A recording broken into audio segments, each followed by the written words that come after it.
இயக்குனரும் மற்றும் ப்ரொடியூசருமா இருக்கக்கூடிய சுரேஷ் காமாட்சி அவர்கள் ஒரு அறிக்கை ஒன்று விட்டிருந்தாரு. என்னன்னு பார்த்தீங்கன்னா, எமது வி ஹவுஸ் புரொடக்ஷன் வெளியீடாக சல்லியர்கள் என்ற படத்திற்கு ஜனவரி 1 அறிவிப்பு வெளியீடு இருந்தது.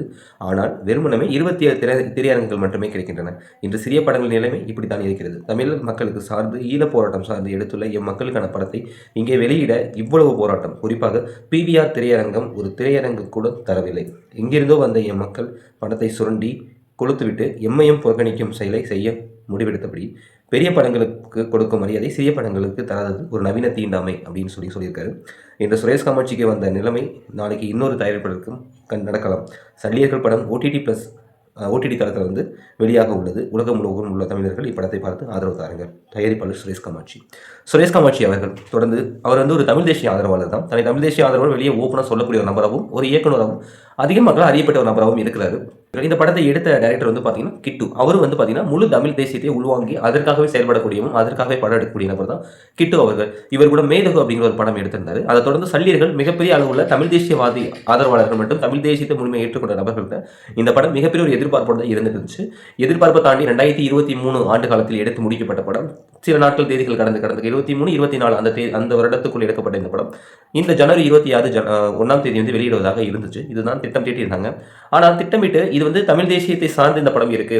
சல்லியர்கள் அப்படிங்கிறது என்னன்னு பார்த்தீங்கன்னா, தமிழ் தேசியத்தில் ஈடுபட்ட, அதாவது ஈழப்போரில் ஈடுபட்ட தமிழர்களுக்கு மருத்துவ உதவி செய்யப்பட்ட ஒரு குழு இருப்பாங்க பார்த்தீங்களா, மெடிக்கல் டீம் இருப்பாங்க பார்த்தீங்களா, அவங்க பற்றின முழு கதை தான்.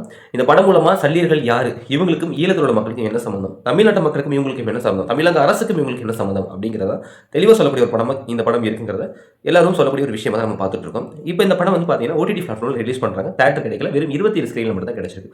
இதுக்கு என்ன காரணம்? ஏன் வெறும் 27 ஸ்க்ரீன் மட்டும் தான் கிடைக்குது? அவ்வளோதான் தமிழ்நாட்டில் இருக்குதா? சென்னையில் ஏன் ரிலீஸ் பண்ண முடியல? தமிழகம் முழுவதும் ஏன் இந்த படத்தை எடுத்துக்க விரும்பல? அதுவும் ஜனவரி 1 நியூ இயர் அன்னைக்கு அதிகமான புது படங்கள் எதுவுமே வரல. 2025 அந்த டிசம்பர் மாதம் முடிவில் தான் சிறைப்படம் வந்துச்சு.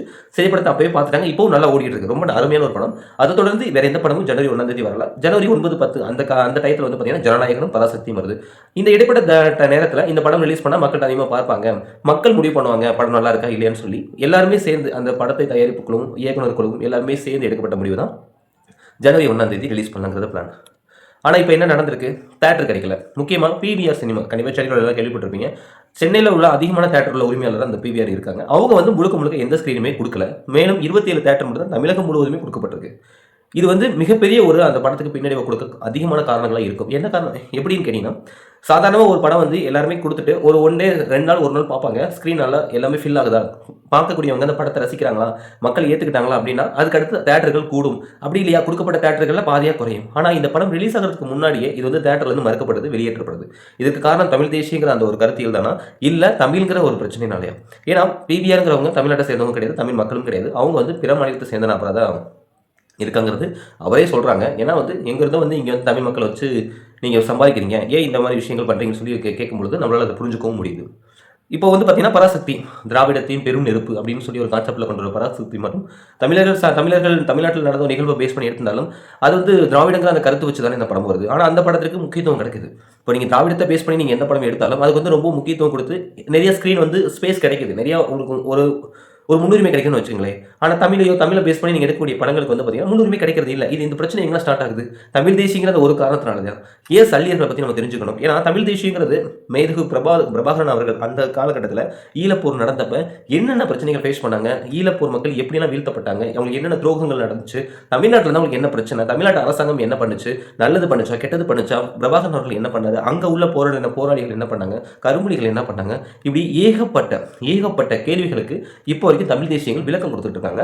அதை வெறும் பிரஸ் மீட்லையும் சரி, ஒரு மாநாடுலையும் சரி, ஒரு ஃபங்க்ஷனில், ஒரு பொதுக்குழு கூட்டத்தில், ஒரு ஆர்ப்பாட்டத்தில் சொல்றதையும் தாண்டி அதிகமாக மக்கள்கிட்ட போய் சேரக்கூடிய ஒரு விஷயமா சினிமா இருக்குது. அந்த சினிமா மூலமாக கொண்டு போய் சேர்க்கணுங்கிறதுக்காக தான் இந்த மாதிரி திரைப்படங்கள் வருது. சரி, இந்த மாதிரி திரைப்படங்கள் வந்தால் மட்டும் அங்கே நடந்த பிரச்சனைகள் மக்கள்கிட்ட தெரிஞ்சிருமா, இது மக்கள்கிட்ட தாக்கத்தை ஏற்படுத்துமா, சினிமா என்ன மக்கள் ஒரு என்டர்டைன்மெண்ட்டாக தானே பார்க்குறாங்க, அதனால் தாக்கத்தை கொடுத்துருமா அப்படின்னு சொல்லி சில பேர் யோசித்தாலும் கண்டிப்பாக சொல்கிறேன், சினிமாங்கிறது மிகப்பெரிய அளவில் ஒரு தாக்கத்தை கொடுக்கக்கூடிய ஒரு படமாக தான் இருக்கும். ஏன்னா தெய்வீங்கிற இந்த படம் தமிழக முதல்வரை பாராட்டியிருந்தார். என்னால் நிம்மதியாக அது பார்த்துட்டு நிம்மதியாக தூங்க முடியும், அந்த அளவுக்கு எனக்கு ஒரு தாக்கத்தை ஏற்படுத்துன்னு சொல்லி முதல்வர் அவர்களே அதை பற்றின ஒரு கருத்து கொடுத்துருந்தாங்க. படங்கள் விடுதலை பார்ட் 1 பார்ட் 2 இந்த மாதிரியான படங்கள், இது மாதிரி நிறைய படங்கள் பார்த்தீங்கன்னா நிறைய அளவுக்கு மக்கள்கிட்ட மிகப்பெரிய ஒரு தாக்கத்தை ஏற்படுத்தி தான் இருக்குது. இதெல்லாம் நடந்திருக்கா, இப்போ சிறைங்கிறது ஒரு உண்மையான கதையை பேஸ் பண்ணி தான் எடுத்திருக்காங்க. மக்கள் வந்து மிகப்பெரிய ஒரு வரவேற்பு பெற்றிருக்கு. அதிகமான மக்கள் சொல்லக்கூடிய விஷயம் ரொம்ப அருமையாக இருந்துச்சு, இந்த மாதிரி படங்கள் தான் தேவைப்படுது அப்படின்னு சொல்றாங்க. அந்த படத்தோட பட்ஜெட் வெளியே ரொம்ப கம்மி, ஆனால் மக்கள் வரவேற்பு கொடுக்குறாங்க. அதே தான் இந்த தயாரிப்பாளரும் சொல்றாரு. படத்தோட வெற்றியை வந்து மக்கள் முடிவு பண்ணட்டும். அதுக்கு முன்னாடியே இப்போ வந்து பார்த்தீங்கன்னா, முன்னாடிலாம் வெற்றியை வந்து மக்கள் முடிவு பண்ணுவாங்க. இப்போ வந்து தியேட்டர் உரிமையாளர்கள் முடிவு பண்ணுறாங்க. படம் வெளிவரதுக்கு முன்னாடி இந்த படம் ஓடாது, ஓடும் அப்படின்னு சொல்லி அவங்களே அவங்களோட கருத்துக்களை சொல்றாங்கன்னு சொல்லி மிகப்பெரிய ஒரு குற்றச்சாட்டு ஒன்று வெளியிட்டிருக்காரு. இதை தொடர்ந்து பார்க்கும் பொழுது ஏன் இந்த படங்கள் தடப்பட்டு போகணும்? ஏன்னா இது சென்சார் ரைட்ஸ் வாங்கிடுச்சு, சென்ட்ரல் கவர்மெண்ட் அதுக்கு ரைட்ஸ் கொடுத்துட்டாங்க, நீங்கள் தேட்டர் ரிலீஸ் பண்ண சொல்லி அவங்களே கொடுத்ததுக்கப்புறமும் தேட்டர்கள் கிடைக்கல, ஸ்க்ரீன் கிடைக்கல அப்படின்னா இந்த பிரச்சனை எங்கே தொடங்குது? இதுக்கான காரணம் என்னன்னு பார்க்கும்பொழுது தமிழ் தேசியம் அப்படின்னா நம்மளால பார்க்க முடியுது. ஏன்னா இன்கேஸ் இது திராவிடத்தை பேஸ் பண்ணி இந்த படம் இருந்ததுன்னா கண்டிப்பாக சொல்கிறேன் எல்லா ஸ்க்ரீனுமே கொடுத்துருக்க வாய்ப்புகள் அதிகப்படியான ஸ்க்ரீன்கள் வெறும் 27 ஒரு சொச்சமான ஸ்க்ரீன்.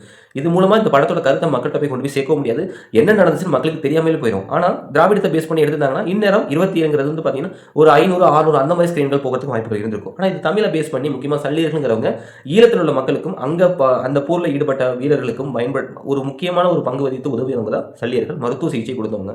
இவங்களை பேஸ் பண்ணி இந்த படம் இருக்கிறனால ஒருவேளை தடப்பட்டு போகுதா அப்படிங்கிறத மிகப்பெரிய ஒரு கேள்வியாக இருக்குது. ஏன்னா சமீப காலமாகவே தமிழ்நாட்டில் வரலாற்றுலாம் மிக முக்கியமான பார்க்கக்கூடிய ஒவ்வொரு நிகழ்வுகளும் ஒவ்வொரு விஷயங்களும் திராவிடத்தோட முக்கியமாக பார்க்கப்பட்டு இருக்கு. அதியமான் வளைவு அப்படிங்கிறது பெரியார் வளைவு அப்படின்னு சொல்லி அதையும் பேர் மாற்றம் பண்ணி மிகப்பெரிய ஒரு பிரச்சனை, எல்லாராலும் பேசப்பட்ட ஒரு பிரச்சனையாக இருந்துச்சு.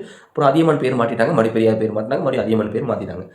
இப்போல்லாம் நம்மளே தேடி போய் நமக்கான வரலாறையும் சொல்லி இந்த மாதிரி நடந்திருக்குன்னு சொல்லி நம்ம பெருமையை நாமளே சொல்ல வேண்டிய இடத்துல தமிழ்நாட்டு மக்கள் இருக்கிற கட்டாயத்துக்கு தள்ளப்பட்டுட்டாங்க. என்னோட வரலாறு என்னங்கிறத தமிழ்நாட்டுக்குள்ள இருந்துகிட்டே நான் சொல்ல வேண்டியதாக இருக்குது. நான் ஒரு தமிழ் மக்கள், நான் ஒரு தமிழ் மகன், நான் என்னோட வரலாறை என்னோட நாட்டுக்குள்ள உரிமையை எல்லாராலும் தெரிஞ்சுக்க முடியல, நானாக போய் ஓராட்டை கூவி கத்தி சொல்ல வேண்டியதாக இருக்குது. இதுக்கான காரணம் இங்கே எங்கே இருக்குது? இதுக்கான பிரச்சனை என்ன? இது எங்கே இருந்து தொடங்குது அப்படின்னு சொல்லி ஏகப்பட்ட கேள்விகள் நம்மளால எழுப்ப முடியும்.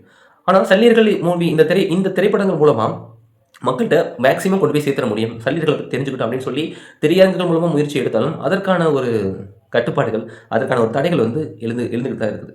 தமிழ் தேசியத்தை ஆதரிக்கக்கூடிய பிற கட்சிகள் வாயை திறக்கவே இல்லை. நாம் தமிழ் கட்சி மட்டும் தான் இதுக்காக பேசியிருந்தாங்க, குரல் கொடுத்திருந்தாங்க. இதை தாண்டி வேற எந்த இயக்கமும் சரி, எந்த கட்சியும் சரி இதுக்கு குரல் கொடுக்கவே இல்லை. முக்கியமாக சினிமா துறை சார்ந்த குழுவே வந்து குரல் கொடுக்கவே இல்லை. ஃபைனலாக போராடி பார்த்துட்டு அந்த ப்ரொடியூசரும் டைரக்டரும் ஃபைனலாக சொல்லிட்டாங்க, OTTயில் ரிலீஸ் பண்ணுறோம், நீங்கள் பார்த்து சப்போர்ட் பண்ணணும்னு சொல்லிட்டாங்க. இது எவ்வளோ பெரிய ஒரு பிரச்சனை, இது வந்து ஒரு தீண்டா வன்முறை மாதிரி தான். ஏன்னா வந்து படம் ஓடலங்கிறது மக்கள் முடிவு பண்ணணும். இப்போ தேட்டர் உரிமையாளர்கள் முடிவு பண்ணுற அளவுக்கு இருக்குதுன்னா இது எங்கே ஒரு அரசியலாக தானே பார்க்கப்படுது? இது முழுக்க ஒரு அரசியலாக தானே இருக்கும். மிகப்பெரிய ஒரு அடி வாங்கியிருக்குது சல்லியர்கள் அந்த படம். ஆனால் கண்டிப்பாக சொல்கிறேன், OTTயில் ரிலீஸ் பண்ணாலும் மக்கள் கண்டிப்பாக வரவேற்பு கொடுப்பாங்க. ஏன்னா அது முக்கியமாக தமிழ் மக்கள் பார்க்க வேண்டிய படம். நீங்கள் அந்த வீடியோ பார்க்கக்கூடிய நீங்கள் எல்லாருமே கண்டிப்பாக சல்லியர்கள் படத்தை போய் பாருங்கள், பார்த்து என்ன நடந்துச்சு தெரிஞ்சுக்கங்க, பார்த்துட்டு அது நல்லா இருக்கா நல்லா இல்லையா அப்படிங்கிற உங்கள் கருத்துக்கள் எதுவாக இருந்தாலும் நீங்கள் தாராளமாக பதிவு பண்ணுங்கள். ஏன்னா ஜெய்விங்கிறவங்க OTTயில் தான் ரிலீஸ் பண்ணாங்க, அது மிகப்பெரிய அளவில் வரவேற்பு பெற்றுச்சு, மிகப்பெரிய அளவில் வரவேற்பு. அதே மாதிரி கண்டிப்பாக சல்லியர்கள் மிகப்பெரிய ஒரு வரவேற்பு பெறும் நம்பிக்கை எனக்கு இருக்குது. ஏன்னா ஈழத்தில் நடந்த பிரச்சனையை மையமாக வச்சு எடுத்திருக்காங்க. ஏற்கனவே அந்த டைரக்டர் ஏற்கனவே மேதகுன்னு எடுத்திருந்தாரு, ஒரு மிகப்பெரிய ஒரு படைப்பு, ரொம்ப அருமையான படைப்பு. அதை தொடர்ந்து இப்போ சல்லியர்கள் எடுத்திருக்காங்க. இது எத்தனை உழைப்புகள், எத்தனை டெக்னீஷியன்ஸ், எவ்வளோ டீம் ஒர்க் பண்ணியிருப்பாங்க. இது சென்சார் போர்டே வந்து இதுக்கான உரிமையை கொடுத்ததுக்கப்புறம் நீங்கள் ரிலீஸ் பண்ணலாம்னு சொல்லி அவங்களும் அங்கீகாரம் கொடுத்ததுக்கப்புறம் ஏன் தமிழ்நாட்டில் ரிலீஸ் பண்ண முடியல அப்படின்னு சொல்லி தமிழ் மக்கள் கண்டிப்பாக நீங்கள் யோசித்து பார்க்கணும். இது எங்கே நடக்குது, என்ன பிரச்சனை, இப்போ இந்த படம் வரனால என்ன நடக்குது, அப்போ இந்த படத்தில் என்ன இருக்குது, தமிழ் மக்களுக்கு சாதகமாக இருக்கா, திராவிடத்துக்கு எதிர்பார்க்கா, ஏன் இந்த படத்தை வர விட மாட்டேங்கிறாங்க? வெறும் 27 ஸ்க்ரீன் எப்படி ஓட்ட முடியும்? சென்னையில் 150 தேட்டர் மேலே இருக்குங்க. வெறும் 27 சென்னை சிட்டிக்குள்ள நடுவில் சென்டர் ஆஃப் சிட்டி சென்னைக்குள்ள மட்டும்தான் தேட்டர் ஓடுற மாதிரி 27 கவுண்டிங்கிறது. அப்படி யோசிச்சு பாருங்களேன். திண்டுக்கல்லே வந்து பார்த்தீங்கன்னா ஒரே தேட்டரில் 5 ஸ்க்ரீன் இருக்குது, அது இல்லாமல் ஒரு 4 தேட்டர் இருக்குது. இதுவே ஒரு மாவட்டத்துக்குள்ளே முடிஞ்சிருமே. இப்போ 27 ஸ்க்ரீனுங்கிறது ஒரு 2-3 மாவட்டத்துக்குள்ளே முடியக்கூடிய ஒரு திரைப்படமாக தானே இருக்கும். இது தமிழகம் முழுவதும் எப்படி போகும், உலகம் முழுவதும் எப்படி போகும், இந்தியா முழுக்க எப்படி இந்த படத்தை கொண்டு போக முடியும்? மக்களுக்கு தெரியணும்ல என்ன நடந்துச்சுங்கிறத, வரலாற்றில் என்ன நடந்துச்சுங்கிறத படங்கள் மூலமாக தானே நம்ம சொல்ல வேண்டிய கட்டாயத்தில் இருக்கும். படங்கள் மட்டும்தான் மக்கள் அதிகமாக வந்து தேடி பார்க்குறாங்க, மற்றது எல்லாமே நம்மளா தேடி போய் கொண்டு போய் சொல்லணும். ஆனால் படங்கிறது மக்கள் தேடி வந்து தெரிஞ்சக்கூடிய ஒரு விஷயமா இருக்குது. அது ரொம்ப முக்கியத்துவம் வாய்ந்ததாக இருக்குது தமிழ்நாட்டிலையும் சரி, எல்லா இடத்துலையும் சரி.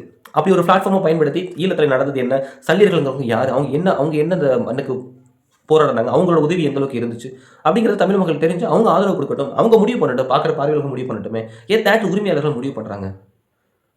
இது இந்த படத்தோட முடிய போகிறது இல்லை. இனி தமிழ் தேசியத்தை பேஸ் பண்ணி வர படங்களாக இருந்தாலும் சரி, தமிழ் மொழியை பேஸ் பண்ணி வர படங்களாக இருந்தாலும் சரி, எந்த படங்களாக இருந்தாலும் இதே பாதிப்பை கண்டிப்பாக அவங்க ஃபேஸ் பண்ணுவாங்க. அதே தான் சுரேஷ் காமாட்சி அவர்கள் அவரோட பதிவில் சொல்லியிருந்தார்.